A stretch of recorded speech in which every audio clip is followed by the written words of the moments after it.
hungry guy. Jaime to me don't have the experience that David got. He probably got more fight, but I don't think he's experienced with the type of fighters that David has faced. But this is gonna be a good fight in itself. If Jaime get past the first early round. I know Jaime's gonna come to fight, and I feel like he's gonna lay it all on the line. But in the end, I feel like he might get caught. And he's new to the division, or pretty new, and that might be his downfall, I think. The huge fight between Canelo Alvarez and Munguia is a few hours away, and it's become a big topic for boxing professionals as they made their predictions ahead of the fight. Easy? Yeah? You don't think it's gonna be a tough fight? Huh? You don't think it's gonna be a tough fight? Nah. Why not?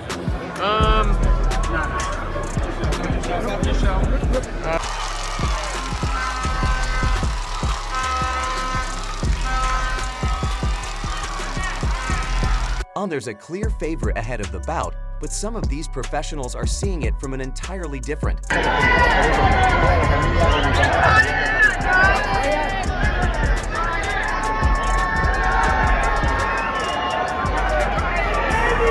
The highly anticipated fight between Canelo Alvarez and Jaime Munguia is a few hours away, and as you expect, boxing professionals of all weights and divisions have come with their picks, analysis, and predictions. It's surely what you never want to miss. Saul Canelo Alvarez.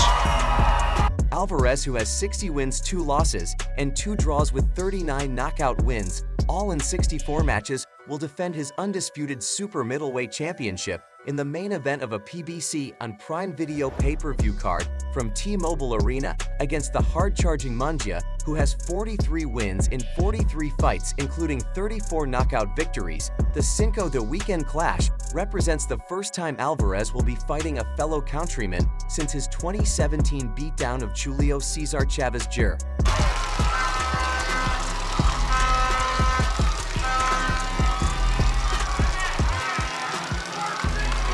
Although Alvarez remains a 5-to-1 betting favorite, due to his advantages in experience and craft, the expectations remain high that a competitive firefight is ahead of us. Given that Munguia, the 27-year-old native of Tijuana, who is trained by Hall of Famer Freddie Roach, fights in the classic all-action Mexican style, the predictions of professionals aren't just worthwhile for their experiences and accuracy, but of course what's boxing without controversy. While the predictions of some of these professionals depict some level of experience, others predict mainly based on a one-sided and biased opinion. In fact, many boxers won't make their predictions without some controversies in them. In this case, one of those fighters is David Benavidez, whose beef with Canelo Alvarez means he'd favor Jaime Munguia over Canelo Alvarez.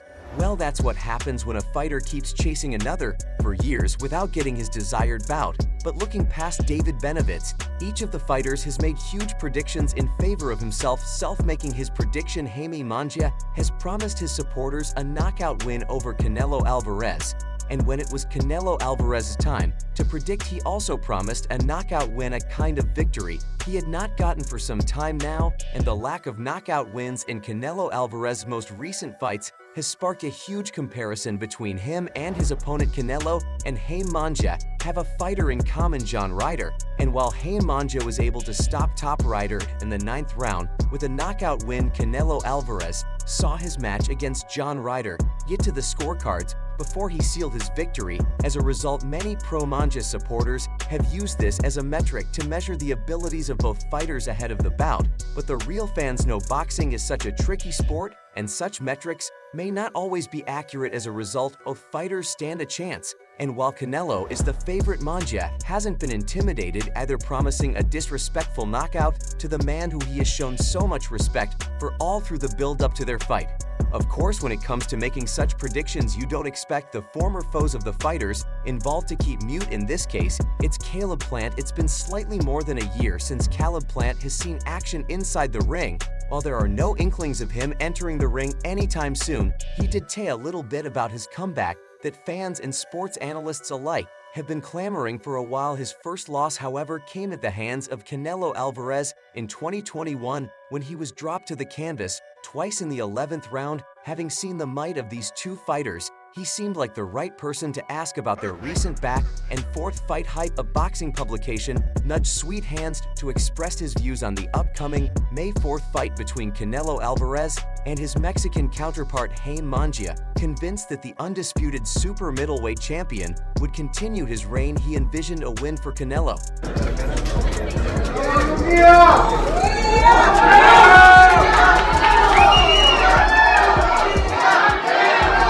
I know Jim is going to come to fight, and I feel he's going to lay it on the line, but in the end I feel like he might get caught. He's pretty new to the division, and that might be a downfall. He might get caught. I'm a fan of Hay, and I think he's a great fighter, but I don't think he's well-rounded enough to not get caught for 12 rounds as he did. That he had a few things to say about his former opponents Canelo Alvarez and David Benavidez in his last stint in the ring against the Mexican monster. In March 2023, Plant suffered his career's second loss via a unanimous decision. In the wake of the devastating loss, he sought a rematch, which has not materialized to date.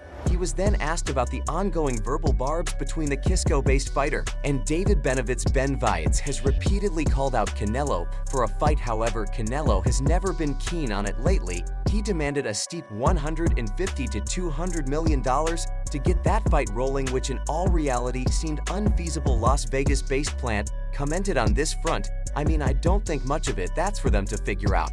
However, he used the opportunity to outline his yearning to fight bigger fights with top opponents in the coming days. He remarked, "I'm only interested in big fights ahead of me." Ryan Garcia also disclosed his pick ahead of the fight. "What's up, everybody? I came on here to address this bull claim that I cheated. Lies. Everybody knows that I don't cheat. What can I say? You know, Ryan Garcia, to the knowledge of all, has been caught up in a web of chaos and controversies over his alleged use of performance-enhancing medications before and after his fight against Devin Haney, a match that saw him put Devin Haney's back on the canvas thrice before sealing his dominant performance with a win via majority decision. While Ryan Garcia's prediction evidently would obviously be in favor of Canelo Alvarez, his former training mate, he remains signed under Oscar de la Hoya's Golden Boy Promotions. In the past, Ryan Garcia has also had issues with de la Hoya. However, things have been relatively peaceful between the both of them amid his beef with Canelo. De la Hoya dropped a bizarre music video to Ryan Garcia's Bless song featuring his girlfriend Holly Saunders, and rather than support his fellows, Jaime Munguia, Ryan Garcia has queued in support of Canelo Alvarez, who's been the general favorite. Yet in one of his many tweets, he wished his friend good luck and picked him for a win against his other Mexican. Talking about the prediction, he said, "I wish Canelo good luck. He's going to win. He's a champ for life. It'll be an easy knockout win for him." Many would claim Ryan Garcia is paying Canelo Alvarez back for the faith he had shown in him before his fight against Devin Haney. Canelo Alvarez raised concerns regarding his health and hoped he gets help from those around him ahead of the biggest fight of his career. "I think how my mind is going says help Ryan, because he's a good kid. He's a good person, you know. I need to help him, and the people around him need to help him." Canelo Alvarez expressed, "Don't have to work out. You could retire today if you wanted to. I love boxing. I love boxing. And I love being fighting, so that's why I'm here." Does Brian beat Dion in your opinion? Canelo, if he's okay, like mentally, if he's 100%, so I feel a little sad for him, because you know he needs to have good people around him to say, "Hey Ryan, let's go, take it easy, slow down." And then we see he then culminated his prediction in making his final pick, however, with a condition that Ryan Garcia is perfectly fine. Ryan, yes. If he's 100% yes, Canelo Alvarez, said Tim Tissue, who's coming off a sad loss for the very first time in his career against Sebastian Fundora, also predicted in Canelo's favor. He zeroed Jaime Munguia's chances of a win and claimed Canelo was too much for Munguia to stand a chance. He said Canelo wins easily. Tim was then asked why he was so quick to make his pick, not giving it any thought. He said the fact that Canelo is too big, too strong, too smart, too experienced. Easy, yeah? You don't think it's going to be a tough fight, Hud? You don't think it's going to be a tough fight, and why not? Tim Tissue was also asked in what he feels Jaime Munguia could do to truly stand a chance, and he did not mince his words again, claiming there was really no chance for Munguia. "I don't think he's got much chance at all." Like this video and subscribe to this YouTube channel. Until next time, peace out.